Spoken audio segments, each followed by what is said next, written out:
실제로 틱을 가지고 있는 경우에 ADHD나 강박증과 같은 다른 질환들을 함께 가지고 있는 경우가 많습니다. ADHD 같은 경우는 틱 환자의 40% 이상이 ADHD를 동시에 가지고 있다는 연구도 있을 정도인데요. 우선 대답하기에 앞서 한의학에서는 병을 어떻게 바라보는지 조금은 원론적인 이야기를 할 필요가 있습니다. 한의학에서는 변증이라는 개념을 통해 병의 원인을 파악하게 되는데, 틱과 ADHD 혹은 함께 나타나는 또 다른 질환이 같은 변증을 통해 발현된 것이라면 치료를 하면서 함께 호전될 수 있습니다. 하나의 질환이 여러 개의 변증을 가지기도 하고요, 하나의 변증으로부터 여러 개의 질환이 나타날 수도 있습니다. 한의학에서 틱과 ADHD를 변증할 때 비슷한 변증이 많은데요, 실제로 임상에서도 한쪽 질환을 치료하면서 다른 질환이 함께 개선되는 경우가 많습니다.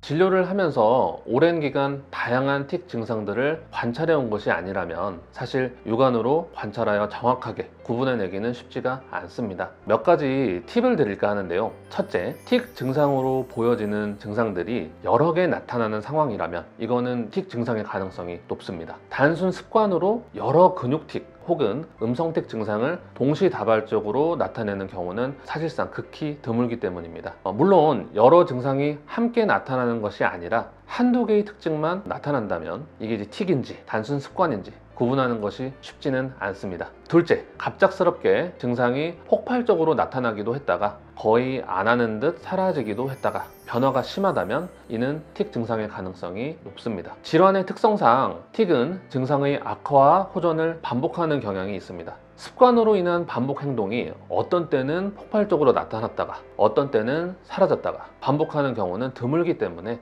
이 또한 유용한 판단 기준이 될 수 있습니다. 셋째, 많이 하시는 오해인데요, 지적하고 제지했을 때 멈춰지면 습관이고 멈출 수 없으면 틱이다 라는 기준은 사실 정확한 기준이 되긴 어렵습니다. 틱 역시도 일정 기간 동안 본인의 의지로 제어되기도 하기 때문인데요, 이러한 특징은 특히 연령대가 높아질수록 나타납니다. 물론 계속 제어되는 것은 아닙니다. 다시 편한 환경이 조성되면 마치 참았던 걸 쏟아내듯 폭발적으로 증상이 나타나는 경우가 많습니다. 이렇듯 가정에서 임의로 아이의 증상을 판단하기보다는 병원에 내원하여 검사와 문진을 통해 정확한 진단을 받는 것이 중요하다고 할 수 있습니다.